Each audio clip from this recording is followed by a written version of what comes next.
I used to think that being honest meant sharing everything, until I realized that oversharing was not serving me. If you are an honest person, you might feel the need to share your personal life with people you're trying to develop a relationship or a friendship. Without noticing, you might be oversharing information that is not meant to be shared at that early stage of bonding. That is why in today's video, we'll dive into why we overshare and how to stop oversharing.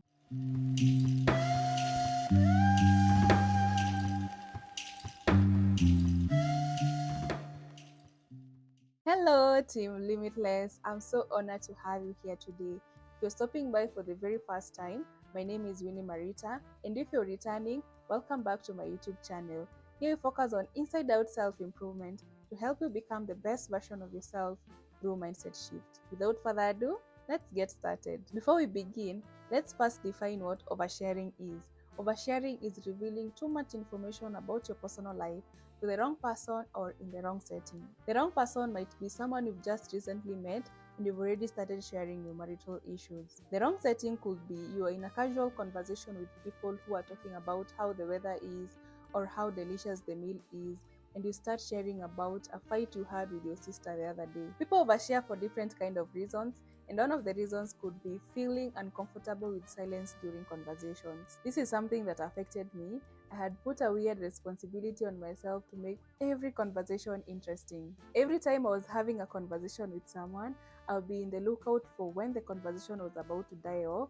Then I would come up with something else to talk about, even if it meant sharing personal information about myself so that this conversation can continue. I had to learn to be comfortable with silences in conversations. These silences actually give people room to think before speaking. When I notice that I'm the only one trying to keep the conversation going, I simply stay quiet. Another reason could be lack of social skills. There are social rules in every social gathering. Some are spoken and others unspoken. If you are unable to discern which kind of personal information is appropriate for a specific social event, you are at risk of oversharing. For example, you might be invited in a corporate dinner.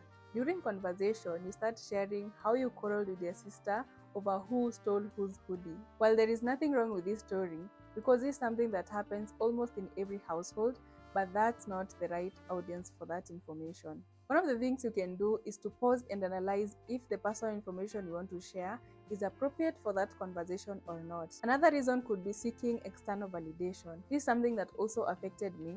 I used to overshare to gain approval, acceptance, and validation. This behavior was a sign of low self-esteem. If you trust and value yourself, you won't feel the need to seek validation from anyone else. I started working on my self-esteem by affirming myself and questioning my action. If I sensed I was doing something to gain external validation, I would not do it until I get the right reason for doing it. The other reason could be victim mentality. Having this kind of mindset can cause you to overshare because for someone to support your point of view, you have to share everything to demonstrate that the other person is the villain, while you are innocent and a victim in everything that happened. You are the only one who has control over yourself, and in the same way, you have no control over how other people react or respond towards you. The other reason could be lack of boundaries. When you lack boundaries, you might find yourself sharing everything with everyone, even things that should remain personal. This often stems from a desire for validation, connection, or simply not knowing where to draw the line between what's appropriate to share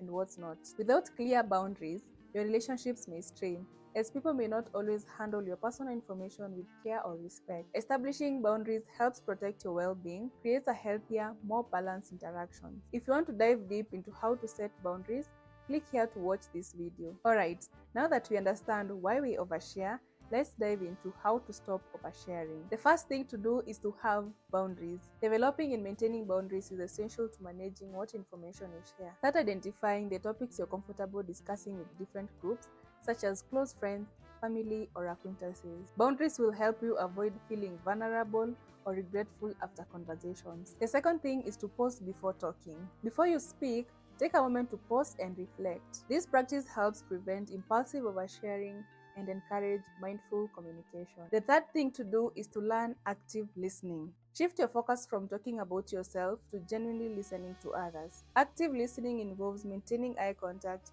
showing empathy, and asking thoughtful questions to engage in meaningful conversations. Instead of focusing on what you'll say next, fully engage with what the other person is expressing. The fourth thing to do is to work on your self-esteem. Oversharing stems from seeking external validation. Building self-esteem allows you to affirm and validate yourself instead of relying on other people to do it for you. Start by appreciating your accomplishments, embracing your unique qualities, and speaking kindly to yourself. Becoming your first cheerleader will reduce the need to overshare. Practice daily positive affirmations and journal about things that you love about yourself. I know you might be thinking, how will you know if you're oversharing?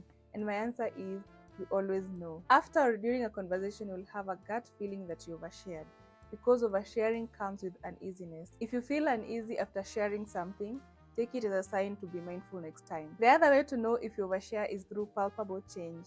You will notice an immediate change in the atmosphere. If the person you're having a conversation with becomes uncomfortable or uneasy, it could be a sign that you have overshared. If you've ever found yourself oversharing, it's okay. Now you have the tools to turn things around. Oversharing is not a bad thing, but it becomes inappropriate when you overshare in the wrong setting or with the wrong people whom you don't have an emotional connection with, as they may judge or misunderstand you. Have people you can trust, like close friends or family, with whom you can share your achievements and struggles without fearing you'll make them uncomfortable, because we need such support system to thrive. I hope I've shed some light on oversharing. If you find this video helpful, share it with someone who might need it. Click here to watch how to set boundaries. Until next time, remember, your mind is the limit.